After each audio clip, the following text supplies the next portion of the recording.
We'll just give it another minute and then we'll get started because people are still coming in.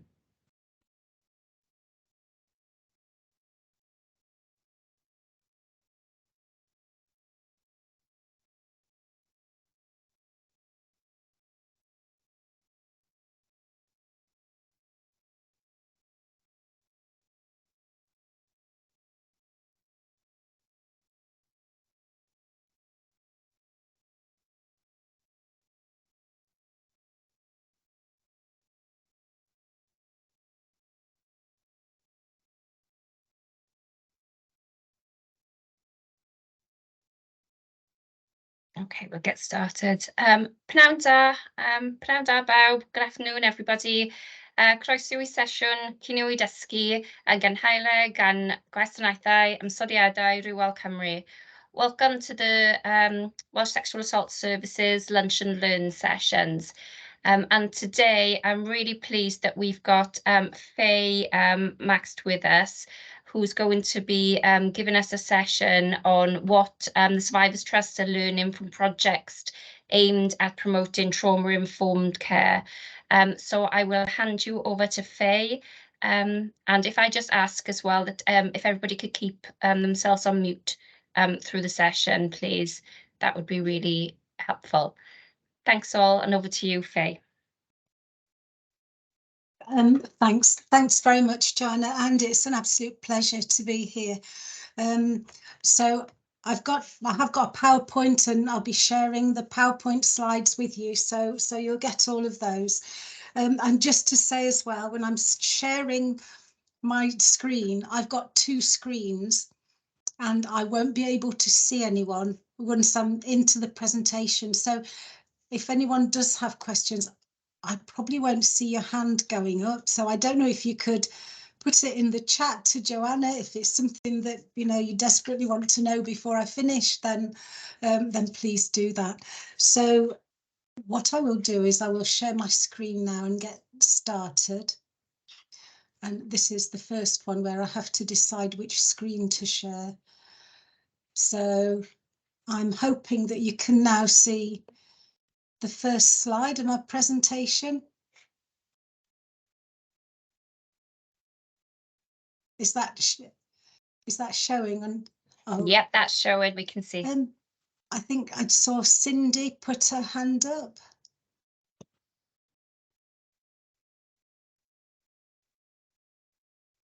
I think it's gone down again now.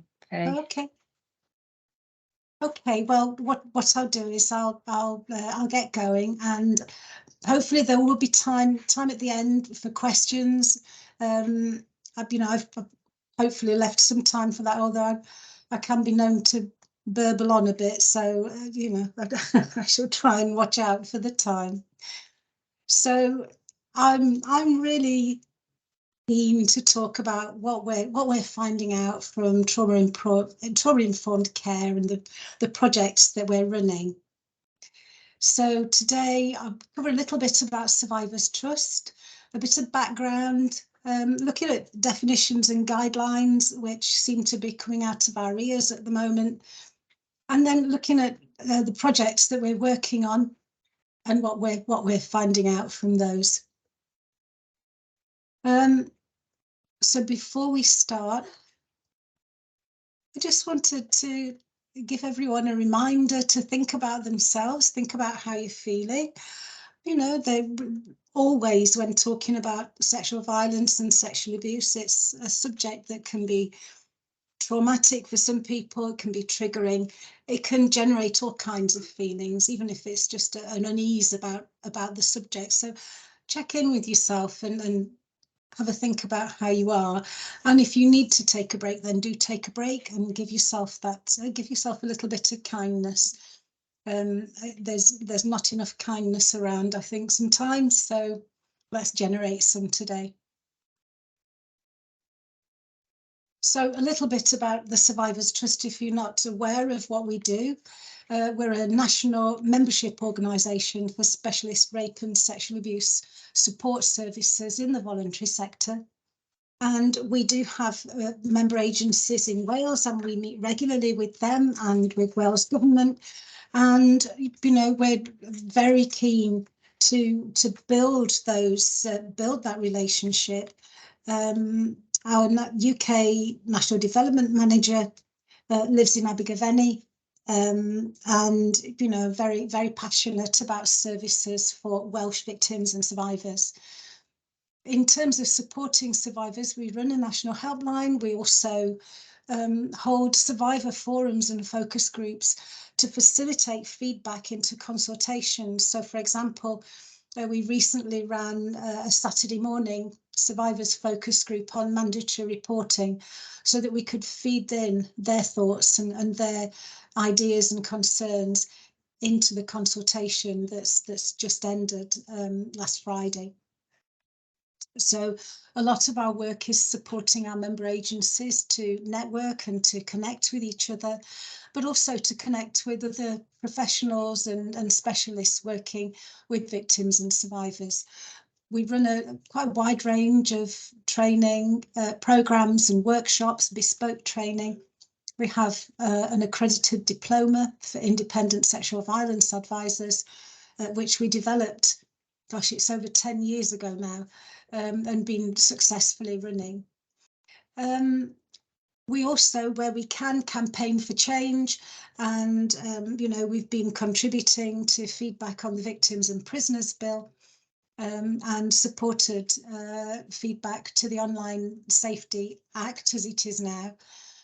And in doing that, hopefully providing a national collective voice for our member agencies, but for survivors too, giving them a chance to be able to comment.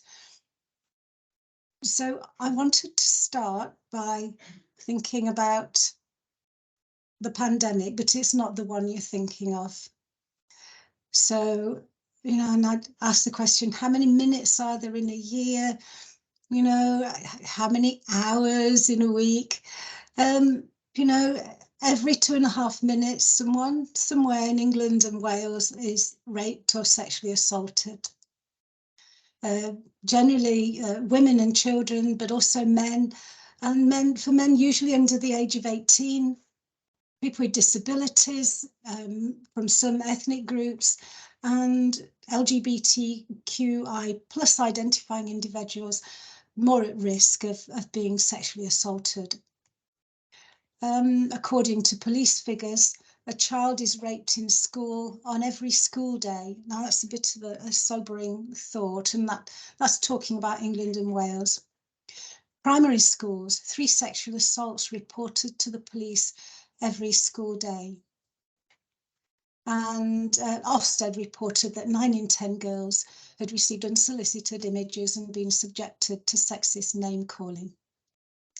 So, you know, if you look at the statistics, we're looking at 23 rapes or sexual assaults every hour. And, you know, it's really scary statistics here. So we know that the demand is huge. And we know also about the impact, and much more about the impact. So this is a screenshot of findings from the Independent Inquiry into Child Sexual Abuse, looking at the impact of child sexual abuse and the lifetime vulnerability, impact on all areas and aspects of someone's life, whether that's physical health, emotional and mental health, relationships, their educational or employment chances, and even religious and spiritual belief. So the impact is and can be devastating and can be lifelong. So this is research from 2014, but it really effectively sets out the impact that some victims and survivors can experience. So you'll see, you know, 15 times more likely to commit suicide, 4 times more likely to become an alcoholic, 3 times more likely to be on antidepressants, and work experience as well, serious job problems or absent from work, and more likely to experience depression. So these are people, huge millions of victims and survivors in the UK, and accessing health services of all kinds. And when we think about access to services, looking here at research around increased mental health, but also physical impact, heart disease and cancer and other autoimmune conditions. 89% of victims and survivors found their mental health had been impacted. 16% said mental health services met their needs. But I think the last statistic there, less than 50% felt that they'd been listened to, believed and respected by A&E and hospital services. So this is from 2016, and I'll say something a little bit later about something more up to date. But we can see the size of the problem in terms of statistics and the number of people affected, but then the impact on them when they're looking for care or seeking help. And, you know, it just make you wonder, why is this? What is the problem? You know, we do live in an increasingly sexualized society through media and advertising. And it's as though sexual violence has almost been normalized through attitudes to gender and sexuality. And I've said for a long time, society is a toxic environment for survivors. The beliefs that generally are held around victims and survivors in society, the rape myths, misunderstandings around sexual abuse and why it happens and who the victims are. So we end up with victim blaming, and victim blaming is almost a set response in some ways, because none of us want to think we can be victimized. That response of thinking, well, I would fight it off, or I wouldn't put myself in that situation, is a really natural way of coping with hearing about something horrible. None of us want to be victimized. And so as a way of coping with that, if we blame the victim, if it's something wrong with the victim, it preserves our fantasy that society is a safe place for everyone and that we will always be safe. I think also, if we look at the criminal justice system, you know, the huge failures of victims, and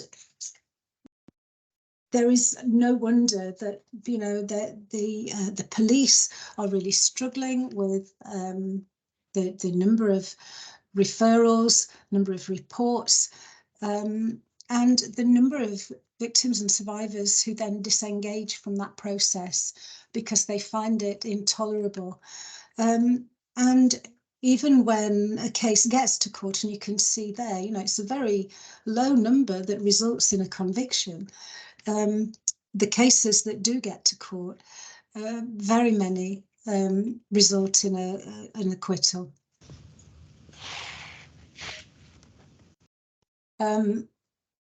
So I wanted to think a bit about the background to, certainly to survivors' trust and to my understanding of what it means to be trauma informed.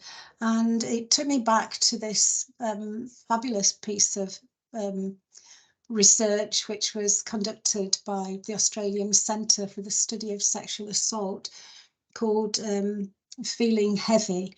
And it looked at vicarious trauma and other issues facing those who work in the sexual assault field. It was a groundbreaking piece of research, groundbreaking piece of work.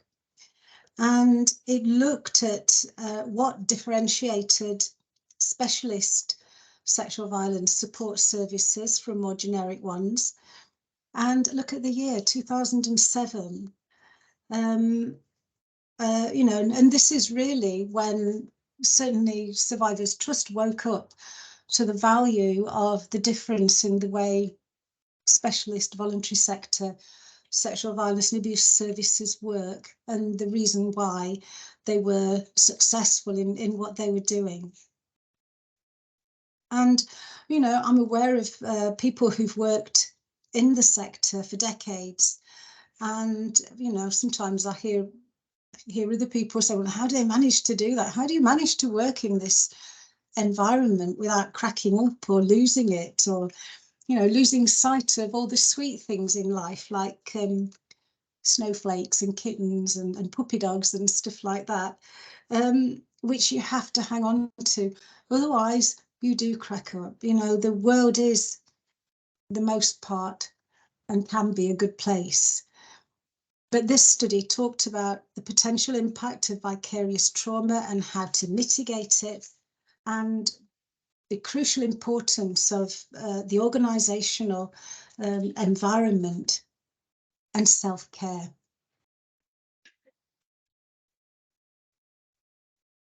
So I just want to pick out a quote from that report, because I think it's good to remind ourselves of the positive things. And it's not very easy, and it's not very common to hear anyone say that they find working with survivors really rewarding, or it gives them a sense of achievement. But I think this quote really highlights why that may be. So it is talking specifically about therapists, but I think it could relate to independent sexual violence advisors, to support workers, in fact, to anyone who's working in a health environment and working with victims and survivors, which everyone will be.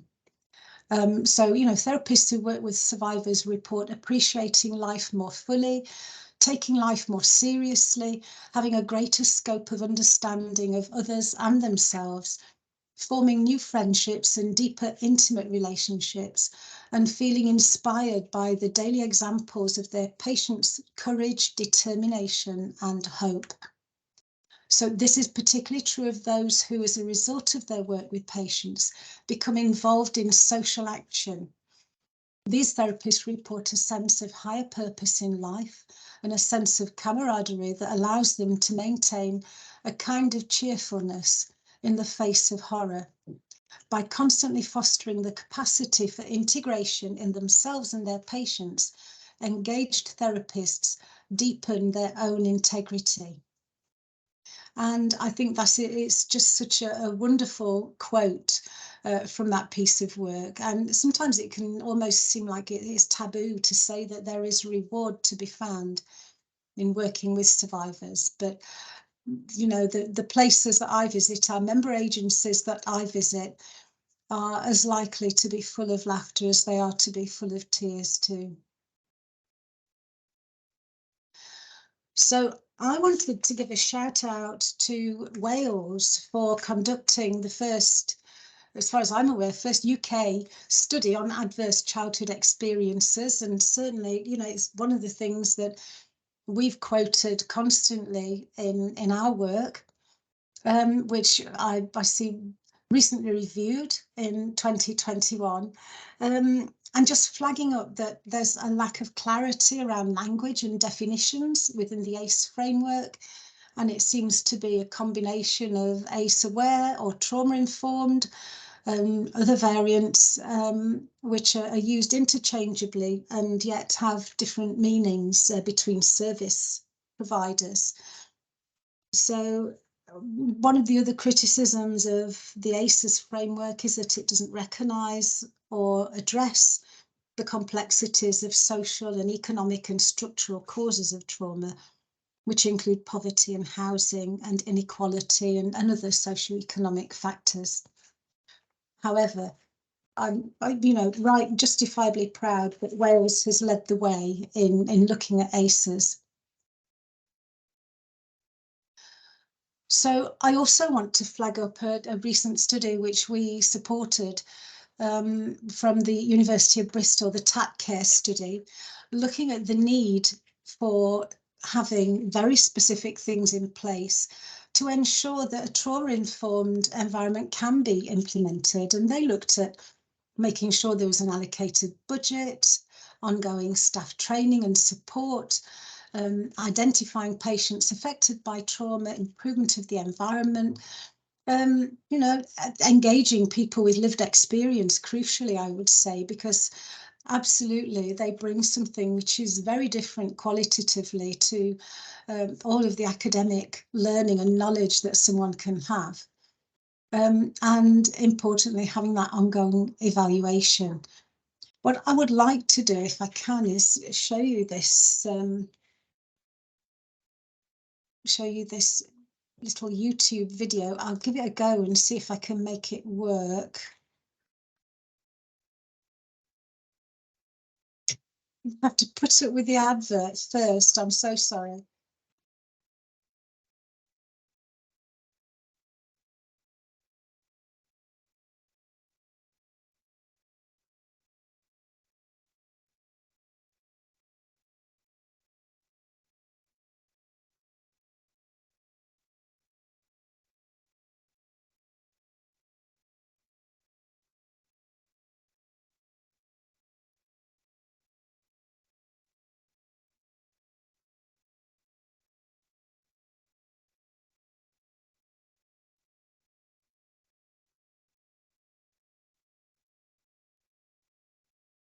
Hey, do you want to activate the sound on your it's Alice here. I'm so sorry. Yeah.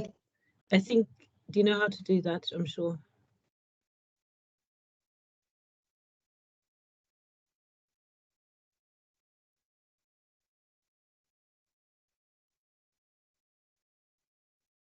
Victoria's got her hand up. Were you going to say, were you going to say about the sound as well, Victoria? I was trying, yeah, then I was trying to turn it up, to take my hand down. That's okay, no worries. Hold on.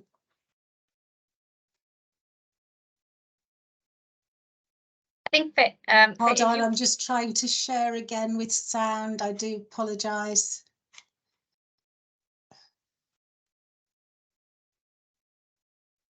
Ah, there it is. Okay.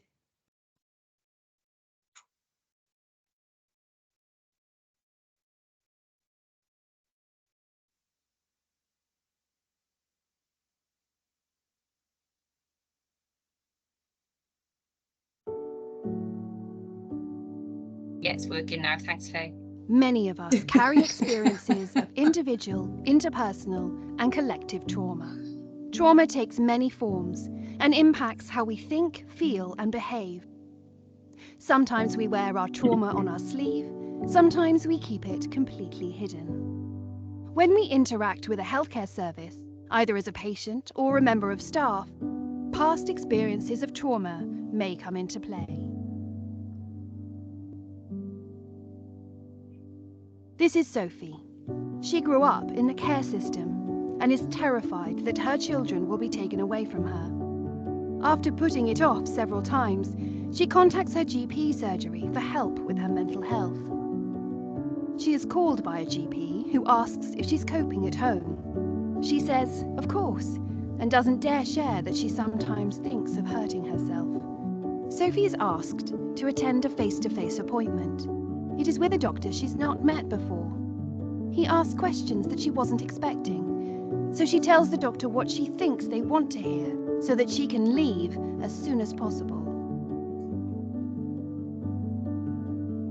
This is Saida. She is a GP and a single mother who has left a 10-year abusive relationship. She has never disclosed her experience of domestic abuse. During her 12-hour working day, Saida has many patients to see, stories to hear, and problems to try to solve. She feels overwhelmed and exhausted. Both Sophie and Saida are at risk of being re-traumatized as they interact with the healthcare system.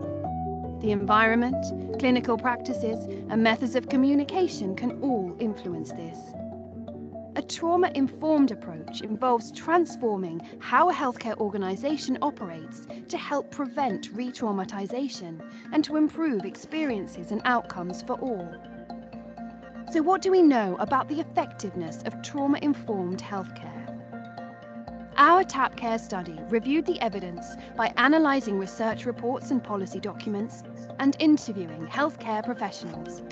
We found that there were different components to successfully implementing a trauma-informed approach. Healthcare organisations tailored these components to suit their needs, abilities and preferences. There was evidence that this approach could create a safe and supportive environment and improve experiences and outcomes for some patients and staff. We also found that the implementation of trauma-informed approaches was patchy across the UK, and that it was driven by individual trauma leads rather than by organisation or system-wide policies. If we are to successfully implement a trauma-informed approach to healthcare in the UK, our study suggests that we need guidance and a strategy from government and the NHS, and an explicit commitment to implementing trauma-informed approaches. UK-wide spaces where trauma-informed working groups and people with lived experience can share resources and learning. And evaluation of all trauma-informed initiatives so we can strengthen the UK evidence base and inform health policy and practice. There are lots of ways you can help to support the development and implementation of trauma-informed care in the UK. To find out more about our research, please visit bristol.ac.uk/tapcare study.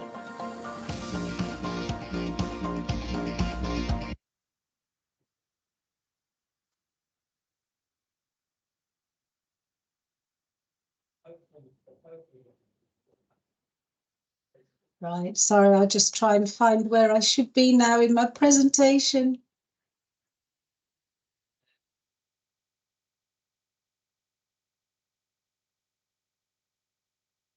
Oh, so you'll have to excuse me. I'm still getting used to having two screens. It's like technology too far for me, you know.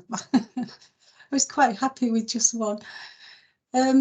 So I think the TAP Care study is a great piece of work, but I want to go on to think a bit more about it because, you know, we've got definitions and guidelines coming out of our ears at the moment. It seems to be as though it's the latest buzzword. So, you know, we've got definitions in England, Scotland, Wales and guidelines. So I'm not going to read all of these out. You can, you know, you're probably aware of these and you can easily go and have a look at them, and they're all broadly similar. So in Scotland, again, with National Trauma Transformation Programme and Trauma Informed Wales, which you know, is a very broad approach and, you know, very, very promising. And guidelines. So we've got Trauma Transformation Scotland, you know, roadmap. We've got working definitions. So, you know, there are plenty of guidelines and definitions out there to support working in a trauma-informed way. And what's happening on the ground? That's my question. So I want to have a think about, you know, I was at a meeting last night with cross-party group in Scotland on adult survivors of childhood sexual abuse. And they took the decision after hearing from survivors about their experiences of medical procedures. They took the decision to write to the chief medical officer and ask them for a meeting. So what their finding was that medical procedures were requiring the person to fit to the procedures, and no thought given to the triggering of traumatic memories that can be caused by invasive clinical tests. And wrote in really strong terms, so the cross-party group does not believe the National Trauma Training Programme is having a satisfactory impact to improve trauma-informed practices for survivors. Therefore, we must review this initiative to determine if it is effective. And, you know, I think about the TAP Care study saying, you know, evaluation and review, absolutely crucial. So the disappointing response, and I felt quite angry when I read the response, which, you know, while I do not currently have capacity to meet with the cross-party group, however, it talked about what the Scottish Government is committed to doing, which they've just been told isn't working. And I do think the TAP case study would be useful in thinking about where the problems are. And I have some of my own thoughts, but I'll tell you a bit more about TST's own trauma-informed projects first. So we have really sort of 4 main projects at the moment focused on trauma-informed work. And we've been working on this since 2015 in one way or another. And our training has adapted and gone through several iterations in the process as new things develop. And while we're delivering this training, we're hearing feedback, we're seeing how it's landing with people and really finding out what their experience is. So I wanted to talk about the kind of things that we're learning from running these projects. So our trauma-informed quality mark, TIE, either for trauma-informed employer or trauma-informed educator, is designed to support organisations and educational establishments to really recognise the impact of trauma at an individual and organisational level, and to promote a safe and healthy and respectful environment for staff and clients. So well-being needs to be absolutely at the forefront of everything that people are doing. We're hearing more and more about the incidence of sexual abuse and harassment and bullying in schools and universities. It's absolutely essential they know what to do and how to respond. And yet we hear constantly from survivors that they feel their children are being let down by the response that they have at school. We hear from people whose employers seem to have little understanding of the impact of trauma or what they could do to support someone who's experienced trauma at any point in their life, whether that's sexual and domestic violence or trauma in other forms as well. So what we find from delivering our trauma-informed quality mark in schools and universities, there is very little other specific training around the impact of trauma and how to respond effectively. And that's a huge gap, and definitely replicated in employment situations too. So employers really lacking an understanding of how actually if they introduce a trauma-informed way of working, their staff are better supported, they're more likely to stay in employment, less time off work, happier workforce. In the same way as, trauma-informed school will have a happier pupil population and a happier workforce there too. So we've been funded this year to provide training and workshops and support to introduce support ambassadors into various employment situations, so it doesn't matter which sector they're from. So it's very new, and we're obviously in a honeymoon phase. So looking at the statistics they're very favourable, but the aim is for employers to raise awareness of violence against women and girls, including domestic and sexual violence, and what can be done in the workplace to help victims stay in employment and access support. For employees, we provide training to raise awareness of support that might be available to colleagues, and their role is to promote cultural change in the workplace. So they're not expected to provide direct support, but they are expected to give a supportive response. So knowing where to signpost someone, knowing where to refer someone to. We provide a signposting booklet which is localized to them, and we provide 2 training workshops and then post-training supervision. And you can see from the feedback here, people who were coming on the course, maybe because they were chosen or had an interest already, felt pretty confident already, 70%. But after the initial training, that went up to 96%.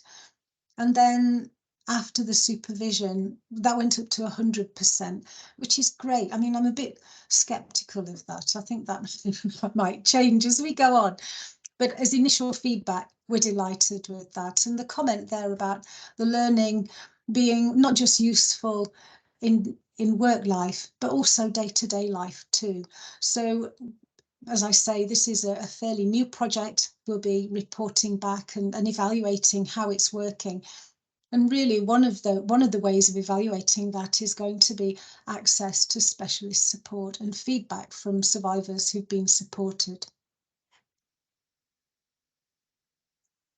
So our Share With Me First project, we were funded initially by NHS England London to develop some workshops to raise awareness for NHS professionals of how to work effectively with victims and survivors, regardless of whether they had disclosed sexual violence and abuse or not, and to build their confidence in responding effectively and sensitively. So we co-produced the workshops and resources with our Survivor Forum and member agencies, and the workshops are delivered by survivors who are suitably qualified trainers with extensive experience in working with victims and survivors. So, one of the reasons we devised the project as we did is that we know that many victims and survivors will not want to disclose during appointments.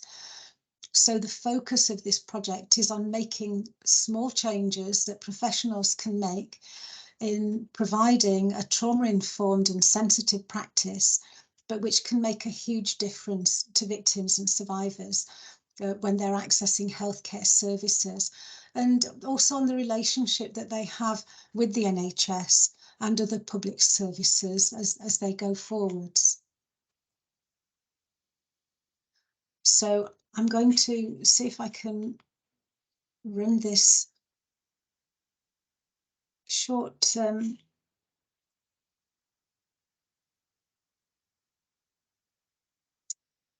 short animation. Doesn't look like it's working.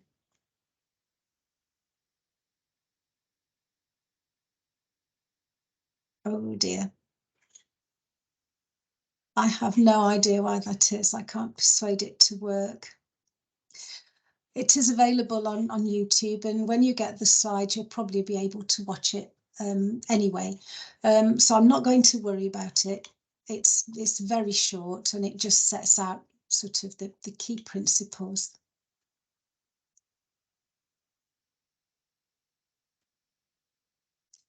So one of the things we do is provide resources for the people that we train, and this includes patient information cards. So these are available on our website as a download, and it allows a victim and survivor to have something they can hand to a health professional to say, I might find this procedure difficult, and these are the things that you could do that might help. And we're finding that they're really, really popular, and they definitely make it an easier process for someone to say, I might struggle with this. So some of the feedback that we've had in running our Share With Me First workshops, it needs to be mandatory training, excellent workshops. you know, 97% saying they're likely to apply what they've learnt into their practice. So we think of that as a good outcome. Obviously, we haven't so far had feedback from victims and survivors, and it's difficult to really to gather that, although we do have posters here and there with a QR code that people can scan in and give feedback.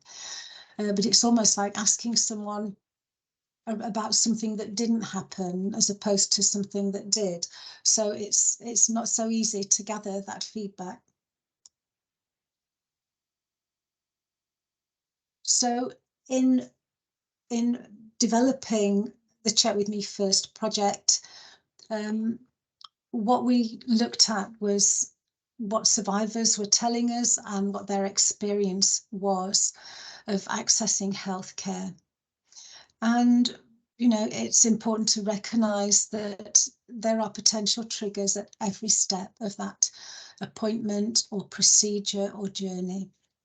And survivors will very often experience anxiety, high anxiety, before even getting to the appointment. They may not even get to the appointment a few times. And, you know, that can be incredibly frustrating, I know, in delivering healthcare. Receiving a letter or booking an appointment can be really stressful experience if they're anticipating what might happen or what kind of procedure they might have to go through.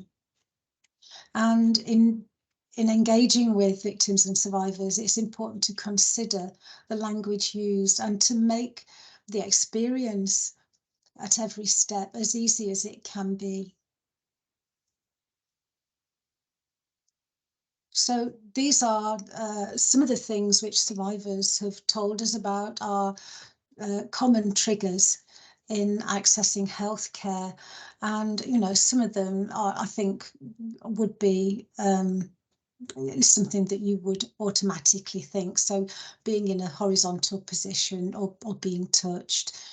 But you know, having a closed or open door, for some people having a closed door feels like they're trapped. And so they want the door open. For others, an open door is almost an invite for someone else to walk in.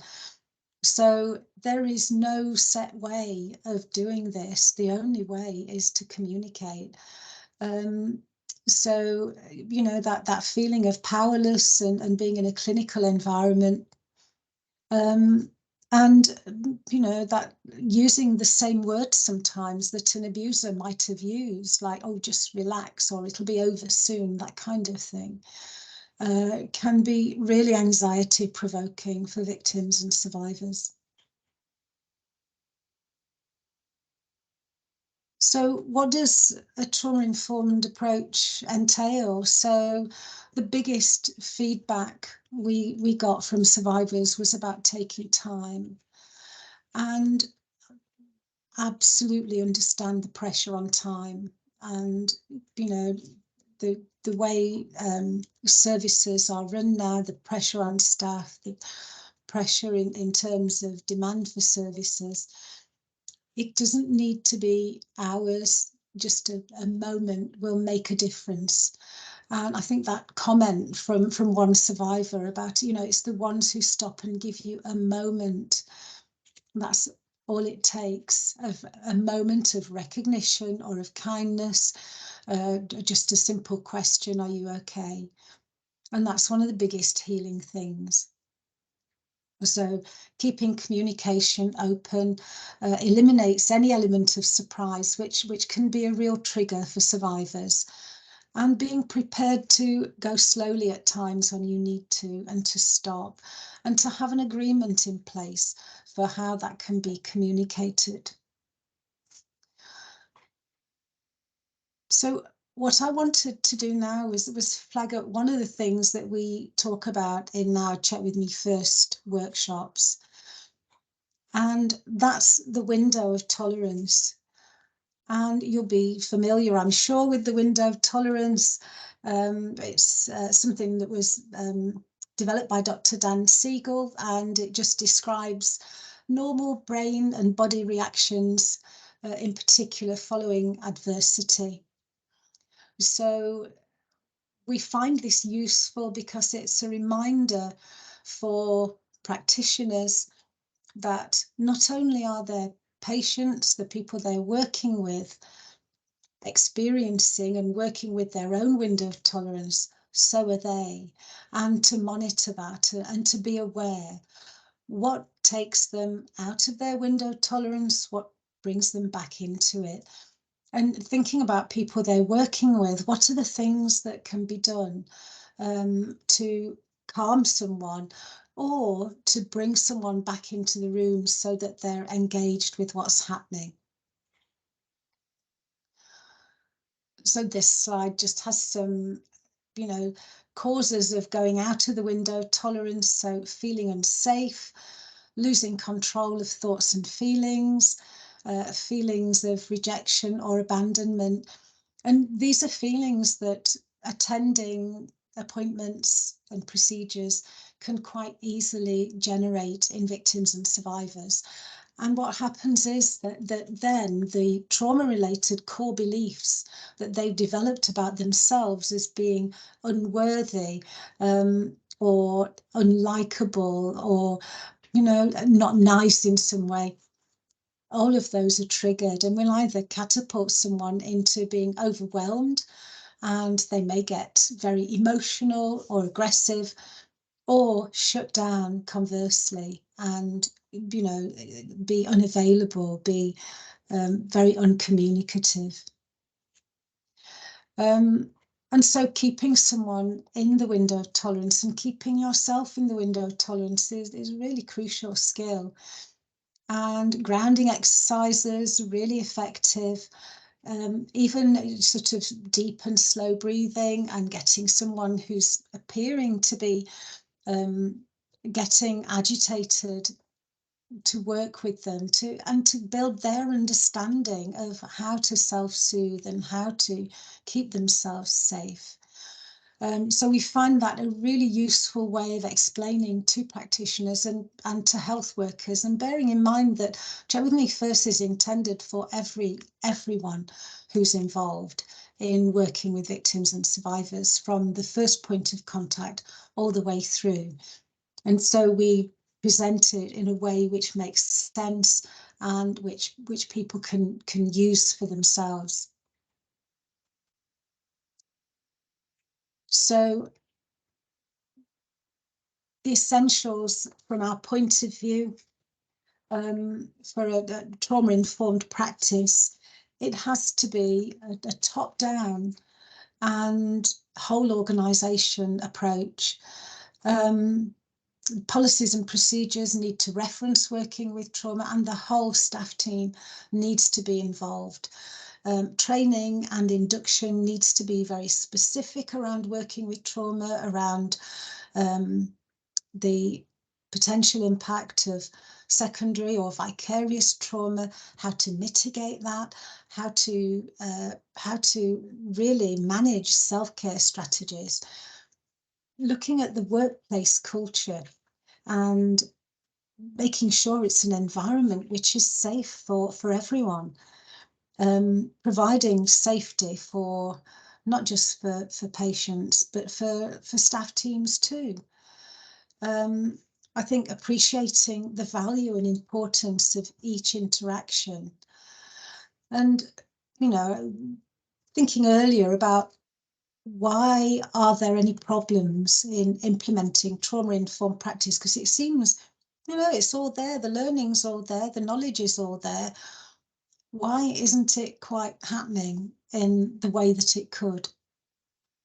And from my point of view, I think there is generally a lack of a whole organisation approach, or a lack of a whole staff team approach, and that understanding that it is every contact with a service that makes a difference for a survivor.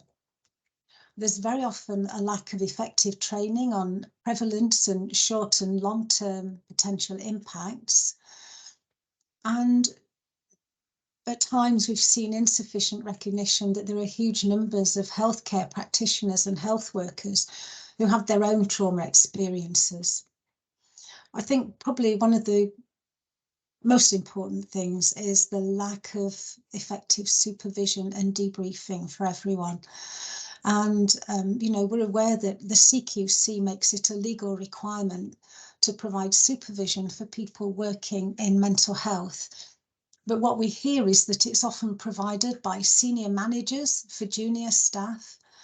And, you know, the potential for inhibiting open conversations in that process is, you know, a real concern.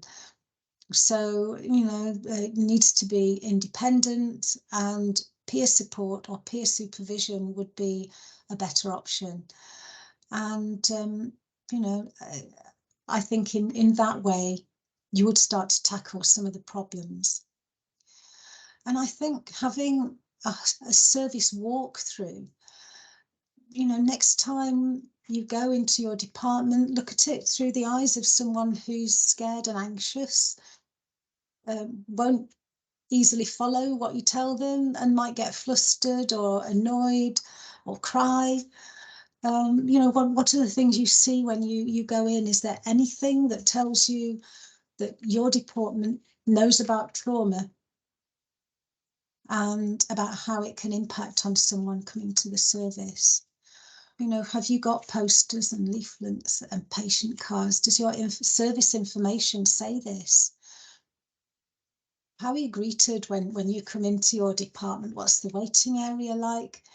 You know, people haven't got money to spare, really appreciate that, but, you know, donated magazines and newspapers or whatever, you know, is there anything that can be done to make it a place which feels a bit more comforting?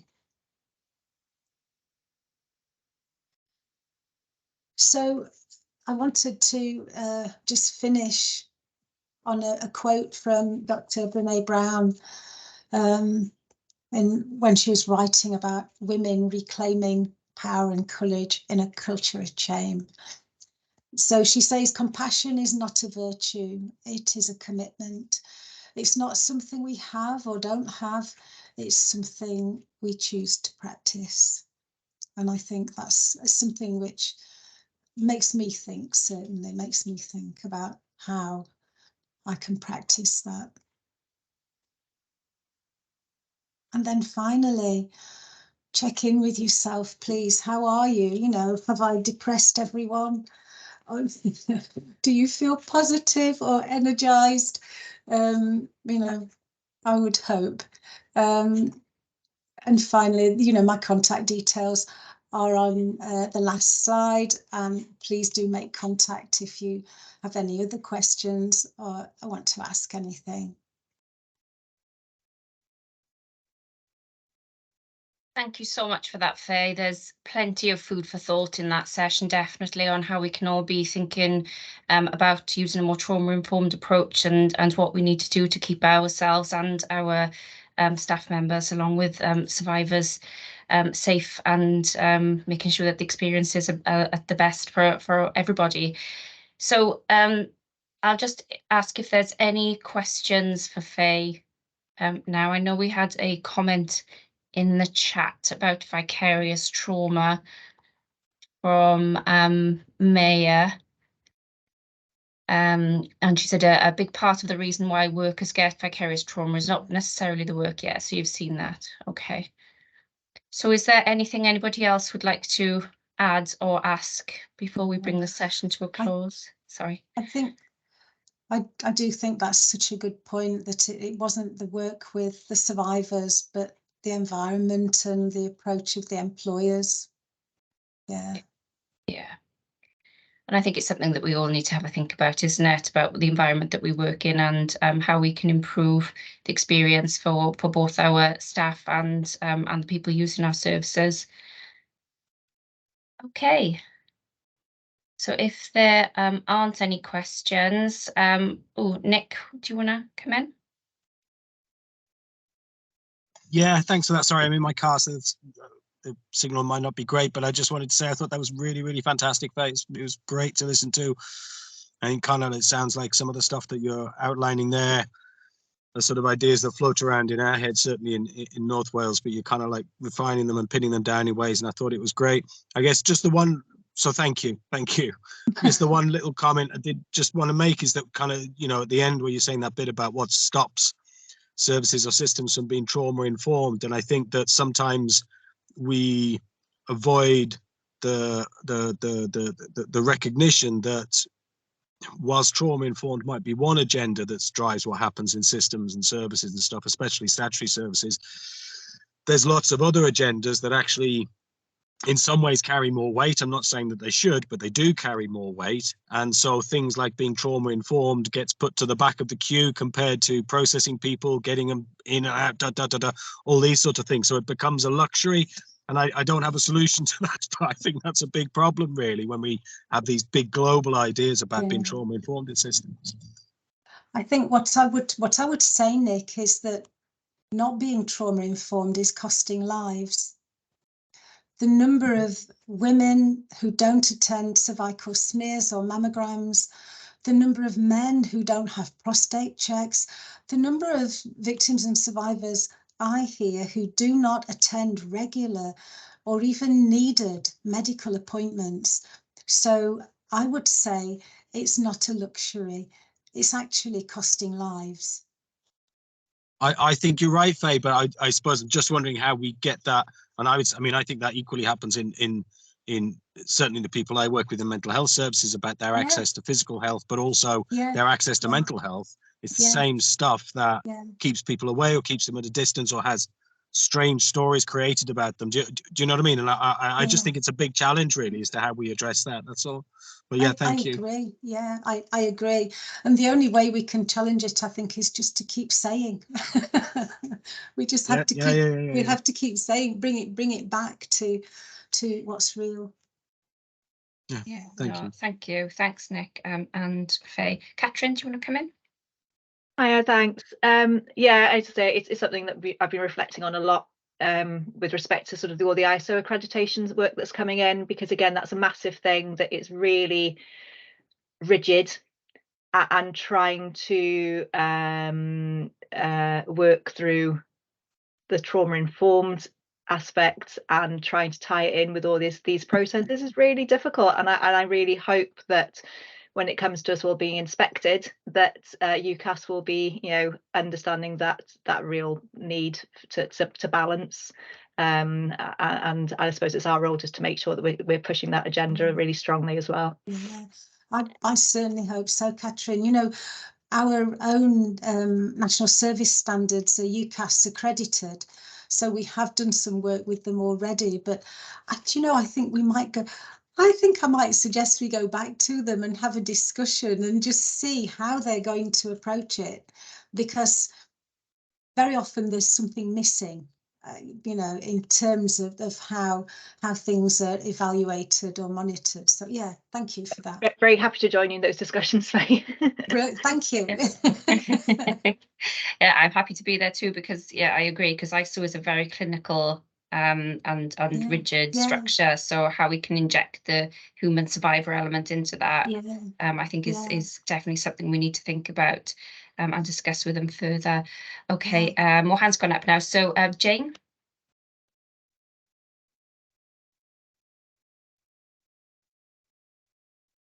Jane, are you there? No? Okay, shall I move on to Susanna then, please? Hello. Hi. Oh, hello. Jane's there. Hi, Jane. Do you want to come in? Sorry about that. Can you hear me now? Yeah, we can hear you now. Yeah, with ISO accreditation coming in, you know, there's a lot around qualifications and around swabbing and stuff like that. But I haven't seen a single thing about, you know, physician specification, person specification. There's a way of doing a rape examination which gives the patient back power, and it does come across sometimes as a bit twee, but it works very well in America. And it's the small things that you say to the person on arrival during the exam, allowing allowing them to decide when a particular swab. And these aren't being looked at, and nor is trauma-informed care knowledge being looked at for the doctors either. Yeah, I think that's a very good point, Jane.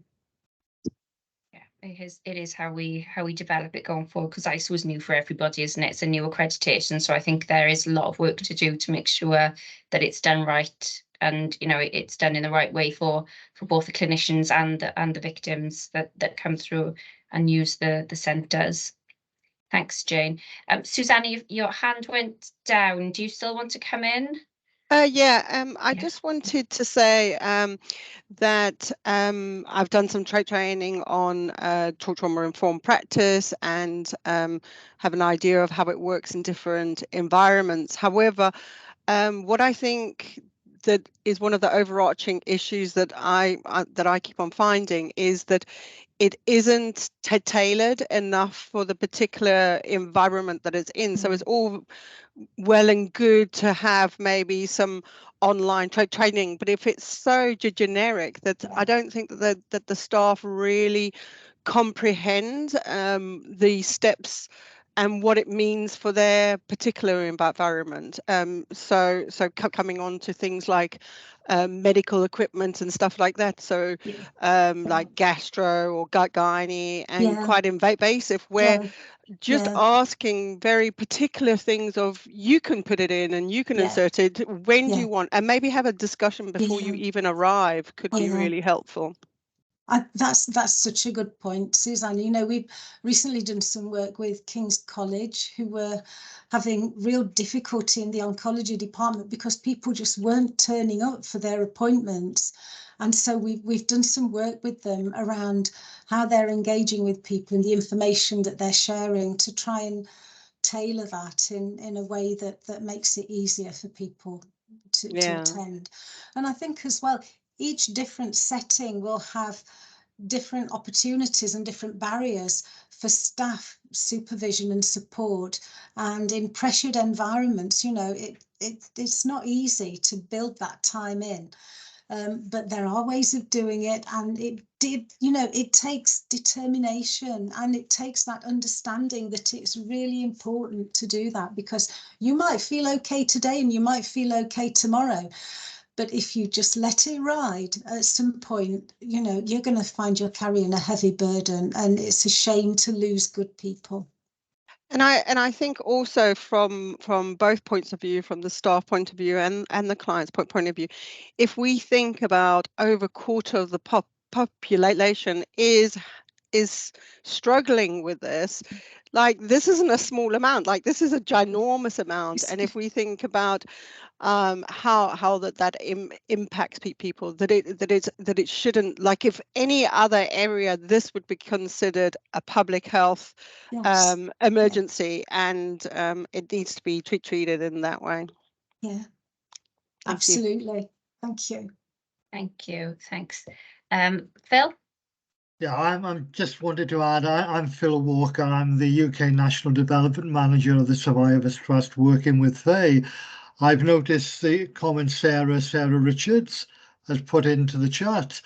Sarah, I'll add my email address into the chat, and if you or indeed anyone else wants to get in touch with us following this presentation, please don't hesitate to send me an email. Thank you.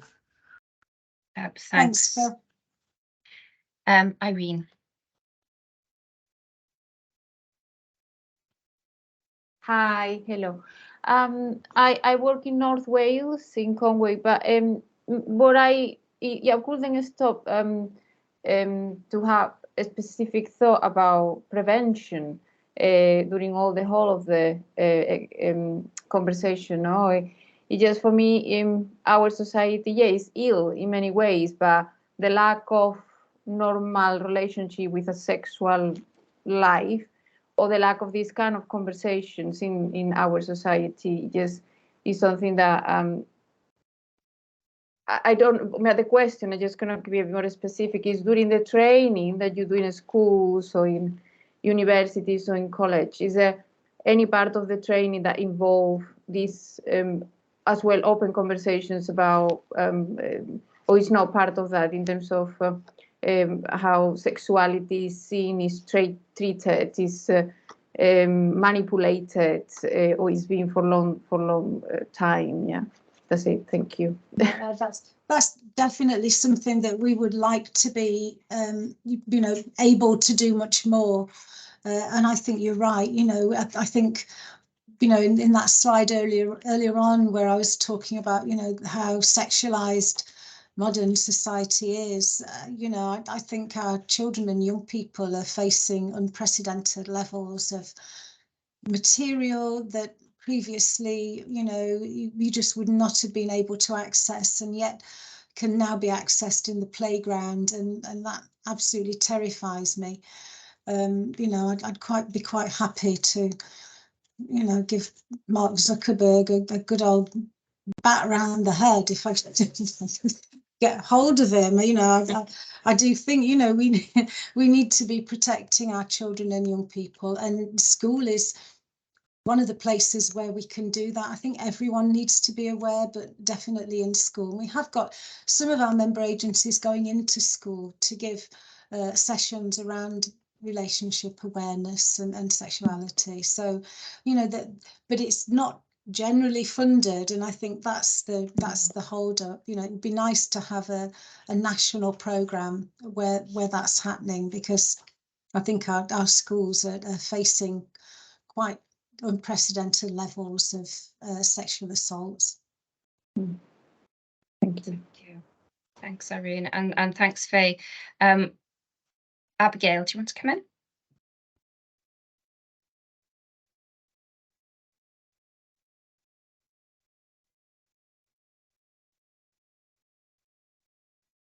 Abigail, are you there?